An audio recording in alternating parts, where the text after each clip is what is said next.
مصیبت پر راضی رہنے والے کے لیے جنت کی بشارت۔ اس پر ابو موسیٰ اشعری رضی اللہ عنہ کی ایک حدیث ہے جو انہوں نے نقل کی کہ اذا مات ولد العبد قال اللہ للملائکۃ، جب کسی بندے کا بیٹا فوت ہو جائے تو اللہ تعالیٰ ملائکہ کو فرماتے ہیں قبضتم ولد عبدی، تم نے بندے کے بچے کی روح قبض کر لی؟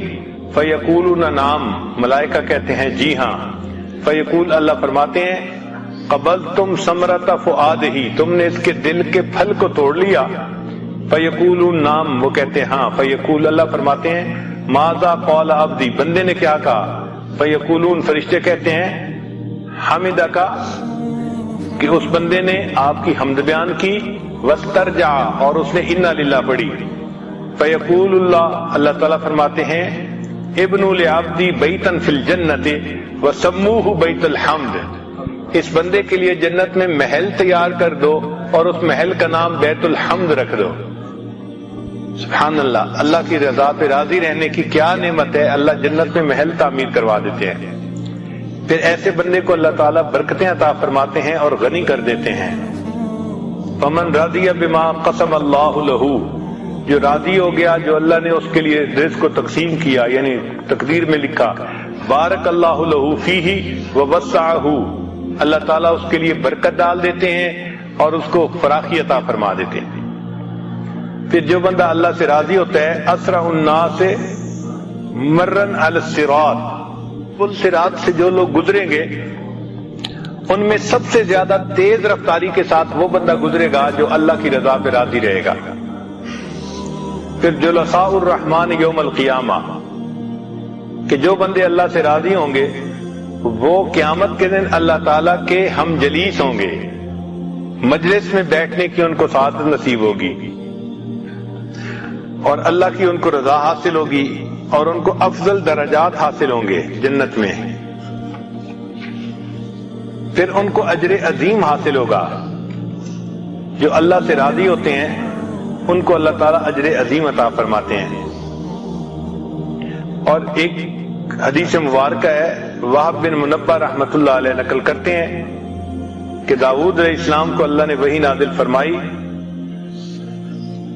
کہ قال داؤد علیہ السلام، داؤد علیہ السلام نے پوچھا رب ایو عبادک ابغض الیک، اے اللہ بندوں میں سے کون سا بندہ آپ کو سب سے زیادہ ناپسند ہے؟ قال، وہ بندہ جو میری تقدیر پہ راضی نہیں رہتا، وہ مجھے اپنے بندوں میں سب سے زیادہ ناپسند بندہ ہے۔ جو شخص کے قضاء سے جنگ کرتا ہے وہ ذلیل ہوتا ہے، اللہ اسے ذلت عطا فرماتے ہیں۔ تو اللہ تعالیٰ کے ہر کام میں خیر ہوتی ہے، بندے کو چاہیے کہ اللہ کے ہر کام میں راضی رہے۔ یہ اسرائیلیات میں ایک واقعہ ہے کہ ایک عابد تھا بنی اسرائیل کا، اس نے دعا مانگی کہ یا اللہ میں نے اتنے سال آپ کی عبادت کی، اب آپ مجھے یہ بتا دیجئے کہ جنت میں مجھے کون سی بیوی ملے گی؟ تو اسے خواب میں بتا دیا گیا کہ فلاں جگہ جاؤ تو بکریوں کو چرانے والی ایک عورت ہے، وہ تمہاری جنت میں بیوی ہوگی۔ چنانچہ وہ بندہ گیا تو اس کو اس جگہ پر ایک عورت مل گئی۔ اس نے اس کو کہا کہ میں چاہتا ہوں کہ میں 2-3 دن تمہارے قریب رہوں تاکہ مجھے تمہاری عبادت کا پتہ چلے کہ تم کیسی کرتی ہو۔ اس نے کہا ٹھیک ہے۔ چنانچہ یہ وہاں رہا۔ اس نے دیکھا کہ نہ وہ دن میں روزہ رکھتی تھی اور نہ وہ رات کو لمبی تہجد پڑھتی تھی، جبکہ یہ بندہ صائم الدہر تھا اور قائم اللیل تھا، ساری رات عبادت کرتا تھا، سارا دن روزہ رکھتا تھا۔ تو جب 2-3 دن اس نے دیکھا کہ بھئی اس کی تو عبادت کچھ بھی نہیں ہے میرے مقابلے میں، اس کو بڑی حیرت ہوئی کہ بھئی اتنی میں عبادت کرتا ہوں اور سالوں سے کر رہا ہوں، اور میرے درجے میں یہ عورت پہنچے گی اور میری بیوی بنے گی کہ جو ساری رات آرام سے سوتی ہے اور سارا دن جو ہے اپنے کام میں لگی رہتی ہے اور روزہ بھی نہیں رکھتی سوائے فرض روزوں کے۔ تو اس نے پھر اس سے تیسرے دن پوچھ لیا کہ تیرا کون سا عمل ہے جو اللہ کو پسند آیا، جس کی وجہ سے اللہ نے تیرے رتبے جنت میں بلند فرما دیے؟